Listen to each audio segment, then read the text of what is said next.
This episode of Let's Argue About Plants is brought to you by Bluestone Perennials, a second-generation, nationally renowned mail order nursery. Bluestone offers over 1,400 varieties of perennials, grasses, ground covers and shrubs for shipment throughout the US. All plants are grown in natural fibre, biodegradable pots that plant directly into the soil. And all plants are 100% guaranteed. Visit bluestoneperennials.com today.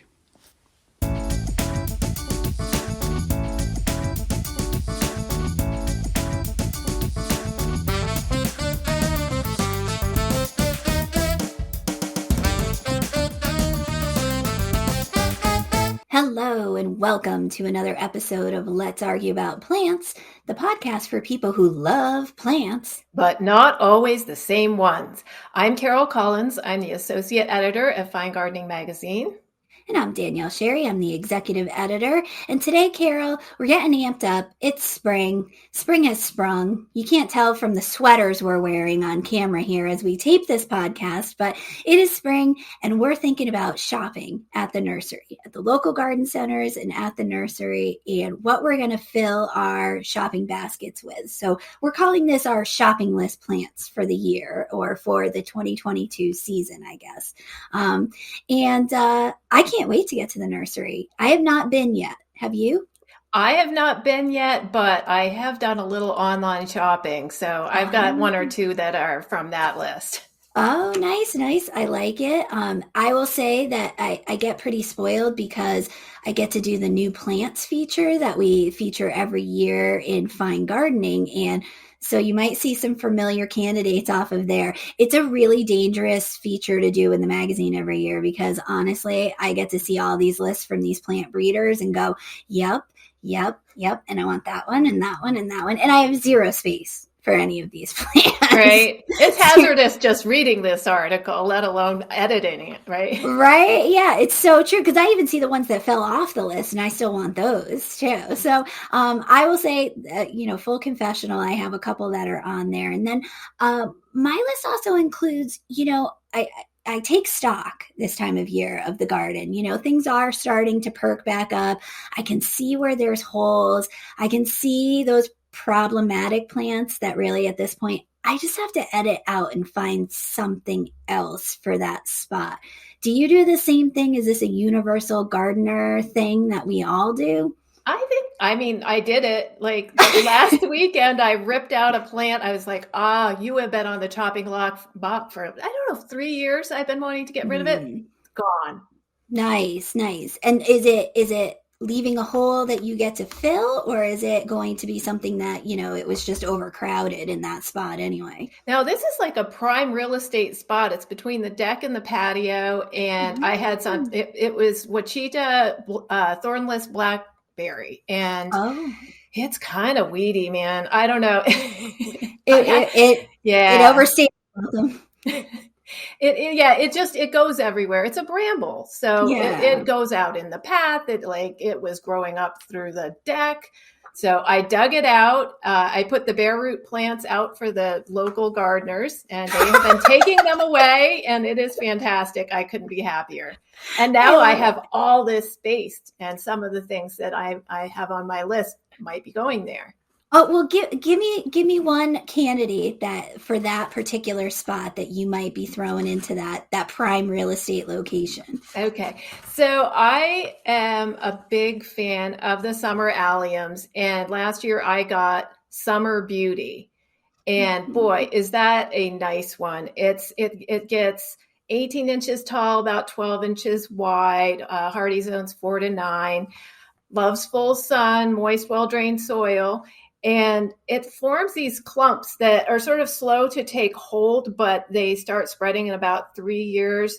But, it's never going to be something that takes over. It's tidy. And then it has, just wonderful color in early summer, those globe-shaped flower clusters, soft lilac pink I feel like that color goes with anything. And then you can leave those seed heads standing for extra texture in the winter. And since this is such a central spot in, our homestead, I feel like I would like to have a little winter interest there. So In this spot, I don't have to worry too much about the deer, but the deer will leave it alone, and the mice and the other horrible little rodents that want to eat everything. And it looks good in masses. So my clump that I have somewhere else in the garden is 5, and I think I would do maybe even more, like 7. So you get a really nice stand of it, and it would look quite substantial, but still take up just a small amount of space. And I feel like it's something that you could divide later if you need to, but if you don't want to, it's going to be fine for a long time. I was going to recommend that because, when you start getting into, I mean, I don't know about you, but, flavor is the spice of life. So if I have to, I like massing, always do 3s, 5s, 7s, but that kills me in the pocketbook when I go to the nursery and I'm like, oh, I really want this. But I invested in Serendipity summer allium a couple years ago. And I will say after about 2 years, those clumps were big enough to cleave off and divide and really not, it wasn't detrimental to the original clump. So now I think I started out with 3 and now I have 5 of them, in just a scant amount of time. So those summer alliums are pretty easy to quickly be able to divide them up. But there's nothing like a stand of those. And for those who are talking, I just learned something because we have an upcoming article with Richard Hawkey, which will probably be coming out a few weeks after this podcast episode does. And he does a whole plant trial review of summer alliums. Summer Beauty is on there. And he talks about a lot of these newer cultivars of summer alliums are actually sterile or show very insignificant reseeding. So I think a lot of people get in their head, oh, it kind of looks like common chives. Does it spread like a weed like common chives? And they don't. So you get to enjoy those seed heads without all the, the weedy seediness going on. Big fan, big fan. Yes, and vole-ish proof. Not deer proof, or not completely vole proof, but vole-ish proof. Well, speaking of the magazine, I'm just going to go right in with one of those plants that was on the new plant list for 2022 in fine gardening. And this was one that, popped up on the screen and I was just like, yes, 100% yes. And it was actually from Plant Delights Nursery in Raleigh, North Carolina. And it's Waikiki elephant ears. And it's Colocasia esculenta Waikiki. Now, this is zone 7B/8 to 10. So this is not going to be something that's a hardy plant for a lot of the listeners and myself included. But, this is a thriller in a container. And elephant ears can't be any easier to overwinter. I mean, honestly, I chop them down, I throw them in the basement in their pots and basically forget about them. And they let me know when they want to come back out because they actually start to sprout in the pot. Zero input. We all know that I'm a fairly lazy gardener. So trust me, this is easy stuff. But this Waikiki, each leaf is about, it's the shape of an elephant's ear and it's about 1.5 feet long. It's highly textured. It's kind of puckery and ruffled along the edges. So kind of gives you that rhino skin effect. Bright green. And then along the leaf ribs, which are really, really veiny and prominent, it's pure white. And as the leaf ages, within the pure white, it gets this beautiful splash of pink. So you kind of have that tropical effect, it's like this pink and white and green, and it's just luscious and beautiful. The whole plant gets to be about 3.5 feet tall and wide. So it's not the most gigantic, it's not Thailand giant size elephant ear. This one is a good one for a containerized elephant ear. It would make a really nice pot. And the stems of this are very dark purple. So, if you know the habit of an elephant ear, it kind of is vase-like. And there is a point in time where you can see some of, when it gets mature enough, you can see those bare legs. But who the heck cares? I mean, it's bright purple. It's gorgeous, those stems are. So I've never seen anything like it. There's a lot of elephant ears out there, and I've never seen anything like this one. So, of course, I was like, yes, Yes, I need this one. I might have to wait a little while to save up for the cost of it, but I definitely need this plant in my life. All right, Carol. So, perennial from you, weirdo tropical from me. What do you have next on your list? So I have something that it's a perennial. It's a native perennial, but I think it looks a little tropical. It is Queen of the Prairie, Filipendula rubra, and hardy from zones 3 to 8. So definitely not tropical, but what makes it look a little tropical to me are the big lobed leaves. It has sort of a palm. I think it's got more lobes than a palmate leaf, but it's, tall. It gets 3 to 5 feet tall and wide. And it has these gorgeous cotton candy flowers that are on a tall, unbranched plant. My grandmother had this plant next to the pond, and I just coveted it. I wanted to cut that flower and bring it in the house, and she said, no. And Leave it there. I've wanted this plant since I was a kid, and I think, this is my year. This is when I'm going to plant it. It likes moist soil, and I have a spot that is overtaken with mugwort, and it's down by the stream. It's a place that had been in full shade before the oak trees blew down a few years ago. And so after the oak trees blew down, the mugwort just took over, and we've been mowing it, cutting it, digging it, and this is one of the last places left where it gets 7 feet tall. So I know there's great moisture there. I am going to dig out those mugwort roots and put in some bare root Queen of the Prairie. And That's the plan. And they're on the way. I ordered bare root from one of the Prairie Moon Nursery, and it will come in April. And you put the bare root plants in early while they are still dormant and before the season starts. So this month, it's coming, and I'm going to put it in. That's so exciting to be planting something that early that aren't peas. That's really exciting. Yeah, it's nice to have a project this time of year. It definitely is. I got a chunk of this plant from our art director when I first moved to my house. And, so now we're talking 10 years ago. And she has or had a stand of it down by her pond area. I proceeded to put it in my hot, dry, sloped garden.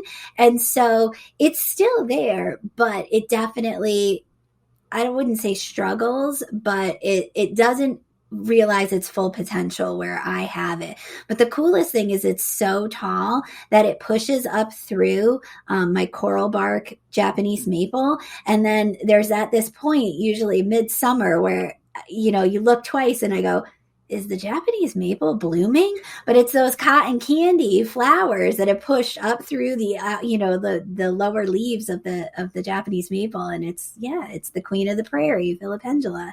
It's a cool plant. It looks like you fed human growth hormone to an astilbe. Yes. Very cool. I love it. It's a lifelong dream almost to have it, and I finally hopefully will. I'm so excited. That's awesome. Well, if it doesn't work out and for some reason the roots don't come, you let me know, because I feel like you'd be a better proctor of my patch of it than I would. So I'll dig it out for you. Okay. Hopefully that won't be necessary. Okay. Well, so I'm going to circle back, and I didn't want to do allium, but I have a summer allium on my list too. And I have falling stars allium, which is allium ceruleum, falling stars, zones 5 to 8.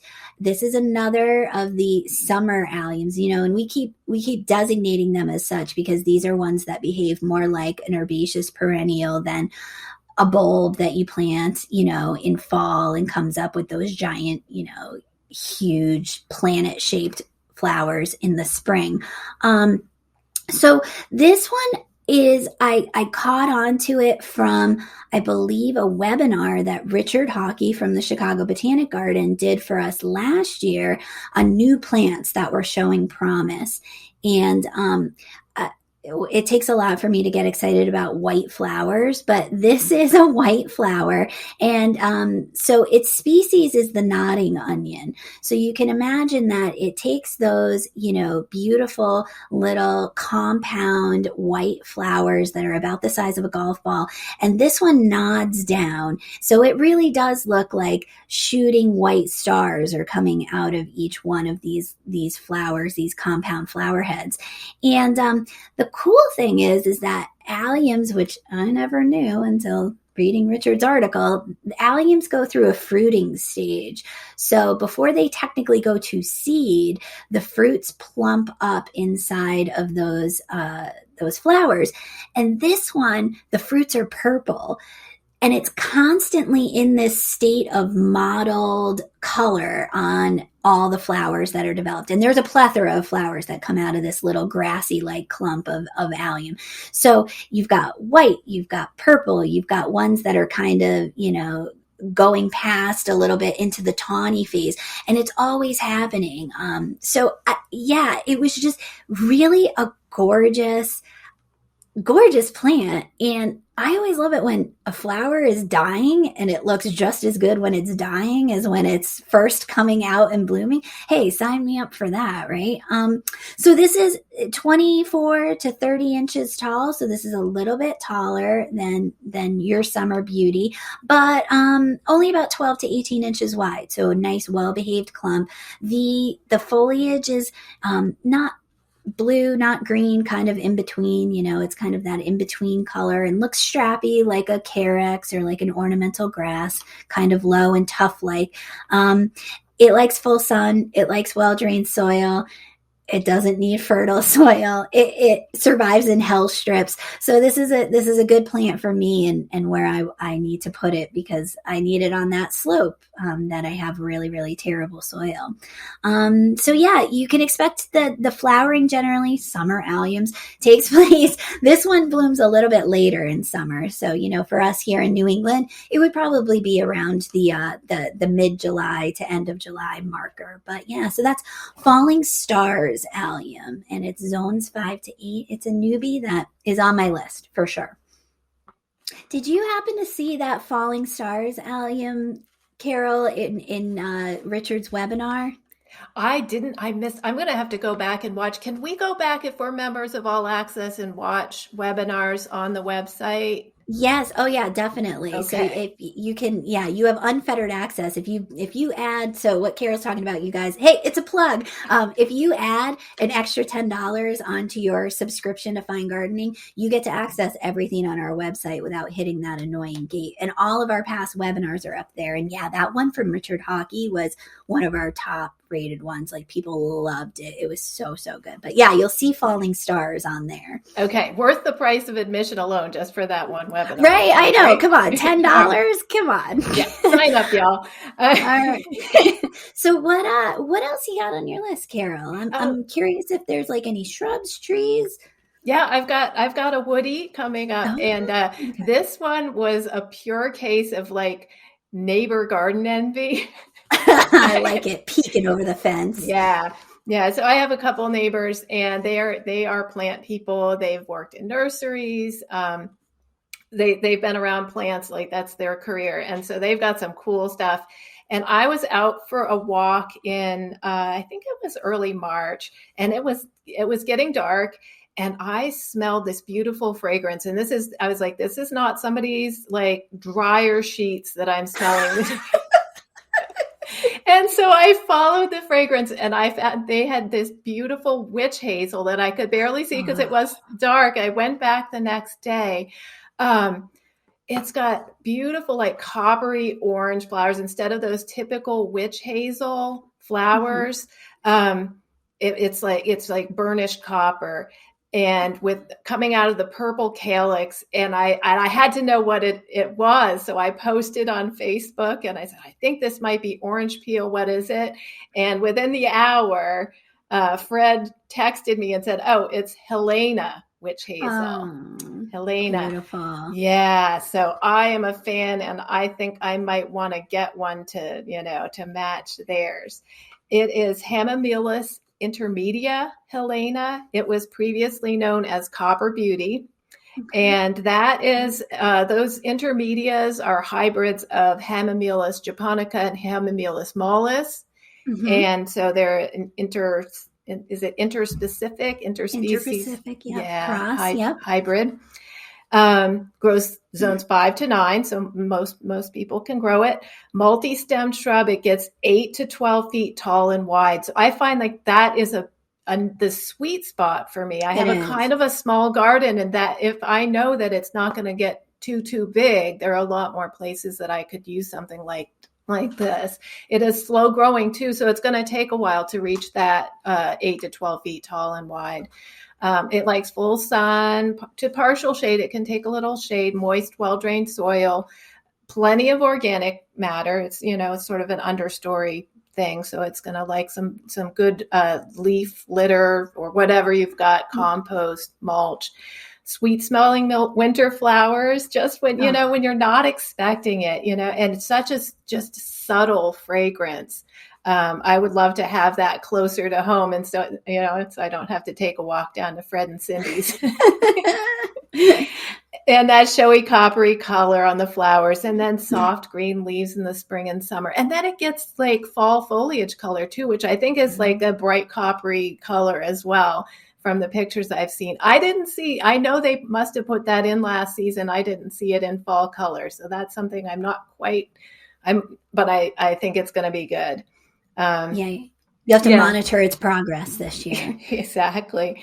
So yeah, that's my woody I think that I might add this year. I feel like you talked about a witch hazel a few episodes ago too. I feel like you're on a witch hazel kick. The bug has bitten you. The witch hazel bug has bitten you. And I feel like if there's one plant you're going to pull the trigger on this year, it might be that. It might be some witch hazel. Yeah, really. I thought I might want Arnold Promise. That one gets pretty big though. Like it can get 20 feet tall. And so maybe I'll do more than one. I don't know, but yeah, this is gonna be a witch hazel year. I have a feeling. I love that. We had a witch hazel on the cover a couple issues ago, and someone from the copy editor from Fine Woodworking, one of our sister publications, texted me and she said, "Do I want a witch hazel? Because I really think I want a witch hazel because that cover is really pretty. Do I want a witch hazel?" And the first thing I said was, yes, you want a witch hazel, but don't make the mistake I did. I have a purple flowering witch hazel, which is unique and cool and interesting and really plant geeky. But the thing is that time of year, that purple translates as kind of brown. Like from a distance, you don't really see it. So I said, go for the oranges, go for the yellows, go for, something you can see from a distance. So you can really appreciate it, because I feel like I shortchanged myself with my purple one. I'm not getting rid of it, but yeah, definitely go for that. And she was like, okay, I'll take notes. So yeah, you know who that person is, Carol. So if you want to text her that she might want Helena, you should do that because that one sounds like a winner. So I'm boring, but my next plant is a problem-solving plant, basically, for me. So I should have done it in our last episode, but not in the aspect of that I have a really tough spot for it to be in, but I have the edge, a long border edge, basically, that I've got some plants dotted in and amongst, but I need a hard performer that's going to have long bloom time, that's not really going to get above maybe 18 inches tall, that is deer proof, because the border edge is where I get some browsing is right along the border edge, and it's just tough as nails, will take full sun and a lot of heat. And I will admit to, I keep throwing plants in there that just aren't doing it. I tried a Stokesia last year. It struggled the entire year. It really wants better soil than I've got in that spot. So yeah, I could sit there and doctor the soil and try and get these Stokesias to do anything, but it's not going to happen. Prior to that, I had some creeping sedums, but that was kind of boring to me, and they didn't get big enough. I'm looking for that 18 inch range. And I thought about catmints, but I'm intimidated by Walker's Low or Joanna Reed, these ones that really do like 2.5 feet, sprawling, flopping all over the place. I need somebody that's a little neater. And in another area, I have Little Titch, which is a tiny catmint that, doesn't get any bigger than 10 inches. So that's not going to do it either. But I've zeroed in, after much catmint research, on Cat's Meow catmint. And so that's a Nepeta, Cat's Meow. It's zones 3 to 8. So wow, everybody's in the game for this one. And it's one that gets about 18 inches tall and 18 inches wide. And apparently its big claim to fame is it's the Goldilocks, not too big, not too small, right in the middle. It's a winner. It's got that gray-green foliage. It's super, super fragrant. Pungent is the word that they use. So that, therefore, it's one that, if given the option, deer will pass by. And those long purple flower stems, wands almost, really last a tremendous amount of time. A catmint starts blooming in late spring and sometimes will carry you all the way through summer. And if you give it a little shear back, you'll even get flowers into fall. And apparently this variety does that. So I'm psyched. I think that might be the winner for me. Cat's Meow. I've got to stick to my guns because, a lot of times you'll show up at the nursery and they'll have this one instead, but I have to put it on the list, and I have to be good about not succumbing to any other option other than that. And as I'm saying this, I feel like, do you have Cat's Meow? You have a cat named cultivar catmint, I think. I think it's kitten around, I think. Okay. Right? Okay. And that's the smaller version of cat. Yeah. Okay. So this is that in between one, and I really think this is the one for me. But it's funny with catmints, right? Because that genus of Nepeta, you can honestly get 3.5 feet by 4 feet wide catmints all the way down now to these little micro minis that are 8 inches by 8 inches. Yeah, I feel like the classic ones were big, billowy, mat forming. And what they've really done a great job is finding ones making ones that are smaller and more manageable. Yeah, exactly. So, all right, that's on my list. I'm gonna do it. I'm gonna pull the trigger this year. Well, fine friends, we have reached the end of our shopping cart. Well, actually, we've reached the end of our top 4 plants that are going in the shopping cart, and then Carol and I will talk for the next 3 hours of the 8 million other plants we're putting in there. But Carol, what was the last candidate that you made room for in that shopping cart? It is Cascade hops. What? I know. I know. What? Is this for your husband? Does No. he have ambitions of opening up a brewery on your property? He is not the aspiring brewmeister in the family. That's you? I haven't been a part of beer brewing since I was in my 20s, but I did have like a group of friends when I was in college that were brewing their own beer with varying degrees of success. And I feel like with my very fussy personality and clean kitchen, which they did not have back then, that I could do a pretty good job. And I like IPAs, and I think that I would like to grow some Cascade hops. I have tried and failed before. So that's why it's on the list again this year. And what I think I did wrong the last time with the hops was I put them in too much shade. I think that if they're okay with having their roots being shaded, they need sun. But I put them in a spot where I think they just gave up hope. They couldn't get up to the sun. And I didn't. I went on a work trip. I didn't water when it was coming up, and it failed. So I ordered new rhizomes this year. This is a really hardy plant if you can get it going. It's hardy from zones 4 to 8, and it likes full sun, fertile, neutral to slightly acidic soil. Mm-hmm. And where I'm going to put it this year is at the north or back side of my vegetable garden. I'm going to let it run up the fence. And that the reason I'm putting on the north side is so that it doesn't shade the rest of the garden, because I have a feeling that once it's on the fence, it's going to maybe cover that whole fence. That'll be nice for add a little privacy to the vegetable garden too, because it has a view of the street. You do need, no matter what you do with this plant, it does need to have a trellis of some kind. I've seen people that have a trellis up against their house or a pergola, but the vines with a B instead of a V, they can grow 30 feet long. So it's really got to have a place to go. The traditional method, like if they're growing it for beer, out in the Northwest or whatever, they will put these tall posts and run wires between the post and then wires that run down to the ground. And the vines run up and along the top, and they can go as long as they want, and you can still reach to harvest. And so I feel like my garden fence is my lazy solution to that trellising. It's deer resistant, so you don't have to worry about putting it inside a fence. And I think it's kind of a cool looking plant. They do have ornamental varieties of hops. This one is definitely not geared to be ornamental, but it's got these big leathery leaves. It grows up things, and so it adds a vertical element. So, yeah, I'm excited about this one.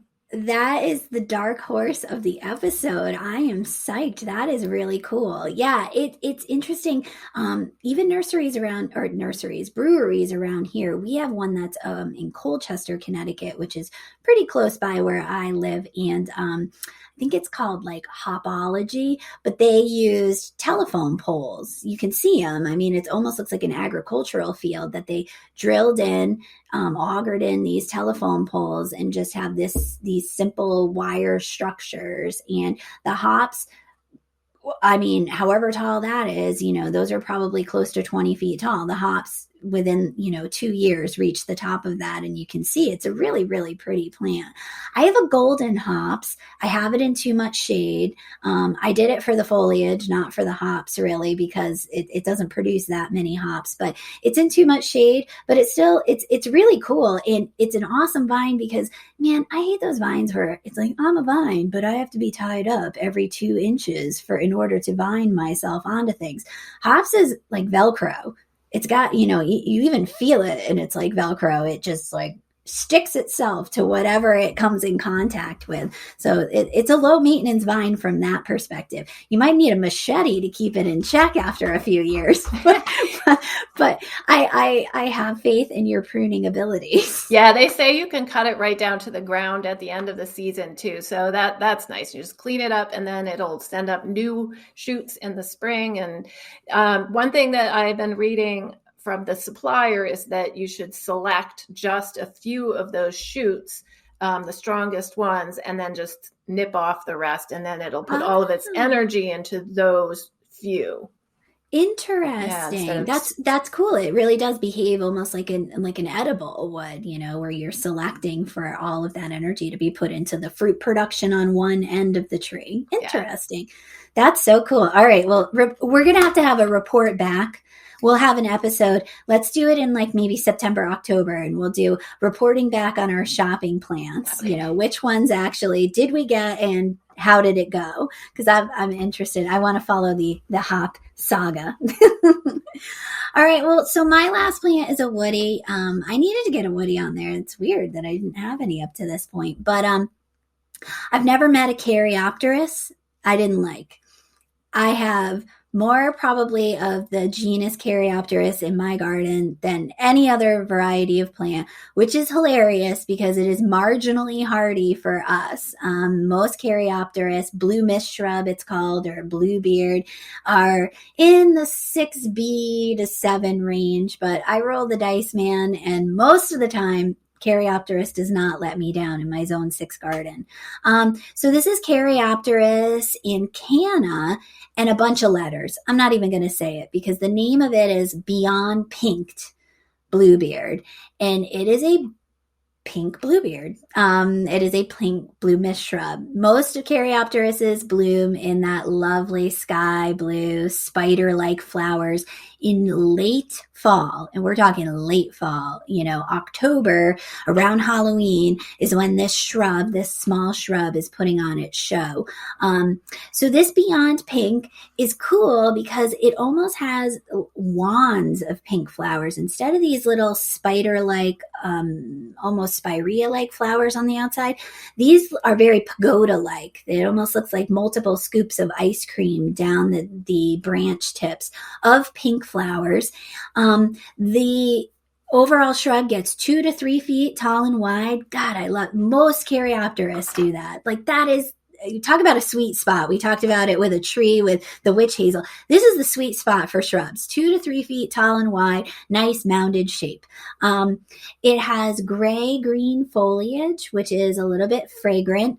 Again, pungent, so the deer tend to leave it alone.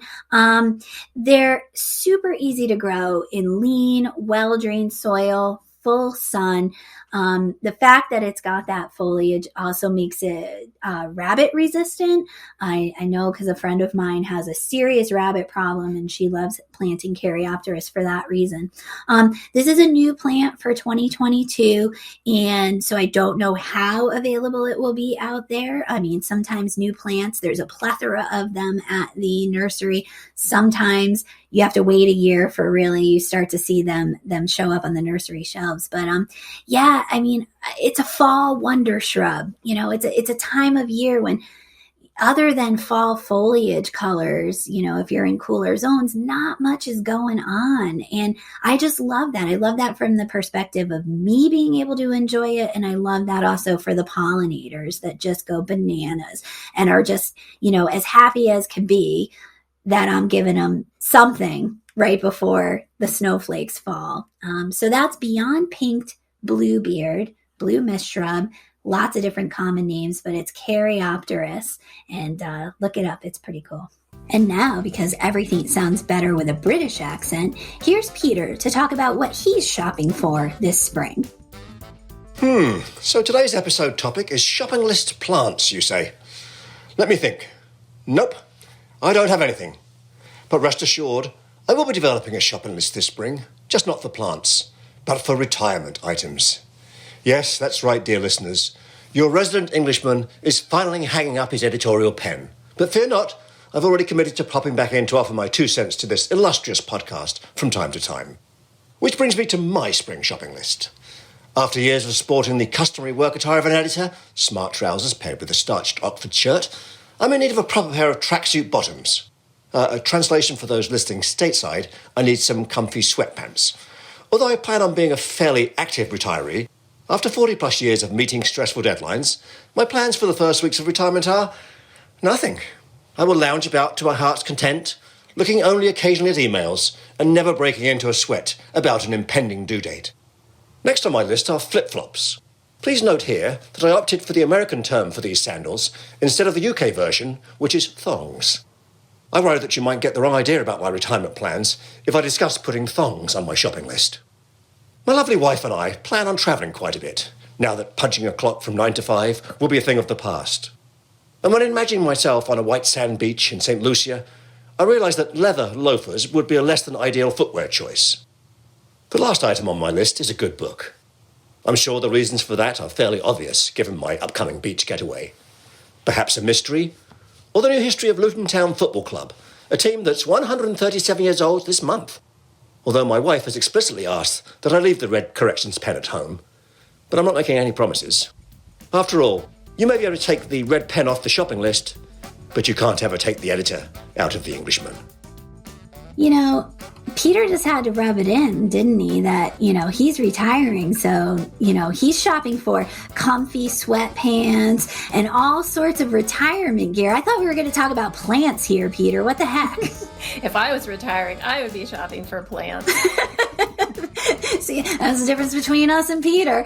But anywho, let's see what the expert is shopping for her spring plants. Let's see who's up on expert testimony. Hello, gardening friends. My name is Kim Toscano. I live and garden in sunny Oklahoma, which sits at the center of the Southern Plains region. I've recently been focusing my gardening efforts on adding more resources for birds, butterflies, and a variety of pollinators in my garden. So my plant list certainly reflects these efforts. When I'm selecting plants, I need to consider my heavy clay soils and the extreme heat that we experience here during the summer. Now, luckily, there are some fabulous native plants that provide the resources I'm looking for, but also thrive in our challenging growing conditions. My first selection is called Kodiak Black bush honeysuckle. It's also called Diravilla rivularis. This is a native flowering shrub that is simply adored by bees and other pollinators. Now, it's rare to find a native plant that has so much to offer, particularly when it comes to foliage, and that's where Diravilla really shines. Kodiak Black begins the season with a flush of burgundy black leaves that are just vibrant. And as the summer progresses, they take on lighter hues, more of a reddish green color. And then when cooler temperatures arrive and the autumn returns, the dark foliage comes back once again. We also see at that point some dry fruit capsules maturing on the bush, and these attract songbirds to the garden. So we have great foliage. Now let's talk about the blooms. Diravilla produces small tubular flowers. They're a lovely shady yellow, and they're produced in little clusters. And the color just contrasts beautifully against that dark foliage. The plants bloom repeatedly all summer long, so we have a constant source of these nectar-rich flowers that attract butterflies, bumblebees, and other native bees, as well as a variety of other pollinators. But one of my favorite features about this plant is actually how versatile it is in the landscape. Diravilla tolerates everything from full shade to full sun, and that includes even our hot Oklahoma sun. It is the perfect plant for those challenging areas of the garden that transition from sun to shade, especially when you want some continuity between those areas. I'm planning on putting in a mass near a newly planted birch tree. So right now, the area receives full sun because the tree is very young. But as the tree grows, the garden will receive more and more shade, and Kodiak Black will continue to thrive even as the canopy closes in above it. A few growing details about Kodiak Black. The shrub grows 3 to 4 feet tall and wide, and it tolerates a wide range of soils and moisture regimes. The plants are drought tolerant once they're established, and they also resist deer browsing. Now, there are several different species as well as varieties of Diravilla available in the marketplace. So visit your local garden center and check out the ones that are more adaptable to your region. The next plant on my list is Indian grass, or Sorghastrum nutans.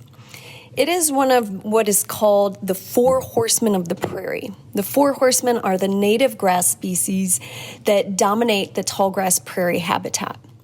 Now, the other 3 horsemen are probably a lot more familiar to you. They're quite common in the nursery trade. These include big blue stem, switchgrass, and little blue stem. And we've seen many different varieties of these over the past couple of decades. Now, plant breeders have only recently turned their attention to Indian grass. And there are now quite a few notable varieties of Indian grass available, including Sioux Blue and Indian Steel. Both of these have metallic blue-green foliage.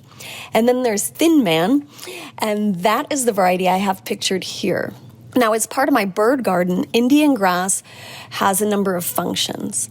It provides shelter for ground nesting birds. That would include things like mourning doves, a variety of songbirds, and even bobwhite quail. It also provides food for songbirds in the form of the seeds that are produced on the tall plumes. Now, from an ornamental standpoint, I like to think of Indian grass as a native substitute for Karl Forester feather reed grass. It provides those same striking, bold vertical lines in the garden. The foliage of Indian grass stands about 3 feet tall, and it's fairly upright. Now, in late summer, the flower stalks begin to rise, and these rise up above the foliage, and they can reach heights of 5 to 6 feet. They're just simply glorious when they're in bloom. They have beautiful, gorgeous golden panicles. Now, in the fall, the grasses themselves turn a lovely hue of yellow, orange, and that complements the golden plumes. The flower heads continue to stand well into the winter time. They provide lasting structure and also a winter source of food for the birds. Now, as I plan my bird garden, I want to provide a variety of different habitats. I have some areas in the garden that are open and sunny, where I have a lot of native grasses and perennials, but I also have an area that has some mature trees. And so this is another area where I've been focusing. And here my goal is to plant layers of vegetation beneath the trees. So moving down from the crown or the canopy of the older trees, I'll step down into an understory layer. These would be small trees like redbuds or buckthorn.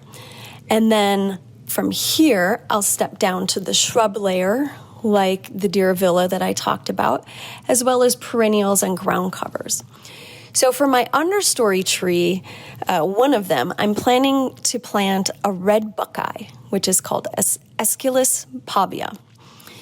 I chose buckeye because of the huge panicles of bright red flowers and the fact that they attract hummingbirds to the garden. I love to watch hummingbirds, but I'll admit I'm not very good about keeping hummingbird feeders cleaned and filled. I much prefer to just let the plants do the work for me. And red buckeye excels at this. The tubular flowers open early in the spring, just as the ruby-throated hummingbirds are migrating north. And the flowers last for about a month. In addition to hummingbirds, you'll also see bees and butterflies visiting the blooms. Flowers are held fairly upright in these large panicles, and the panicles can be as long as 10 inches, so they're just really stunning. And the tree itself makes a beautiful specimen in the spring garden. The tree reaches 15 to 25 feet tall, and it has a really nice rounded canopy. I think it works best in kind of a woodland garden setting or at the edge of a woods or even in a wildlife garden. The plants perform best in partial shade, but they'll tolerate heavier shade or even full sun. They also tolerate a wide range of soil types, including my clay. And once they're established, they can tolerate some drier soils. Now, I do want to mention that the plant is toxic to people and pets. So this is certainly something you would want to consider before planting buckeye. And it can be a little bit messy, admittedly, especially when the seed capsules fall, which is why it's good in a wildlife type setting or a woodland garden setting. Now, squirrels are one of the few animals that actually do eat the seeds. And so my hope is that the buckeye seeds will just satisfy those hungry little squirrels in the garden and keep them away from my bird feeders. Well, these are just a few of the plants on my shopping list this spring. I'm also looking to buy a variety of penstemons and liatris species to grow in my butterfly garden and just to continue to expand attracting a wide variety of wildlife to the landscape. You know, I love hearing from another person from another area of the country that what's on their shopping list, because quite frankly, most of the plants Kim talked about from Texas, I'm not going to be able to grow, but that was a cool list. Yeah, and I mean, like, plant shopping is universal. I can get excited about Texas plants. I can get excited about anybody's plants. Very true.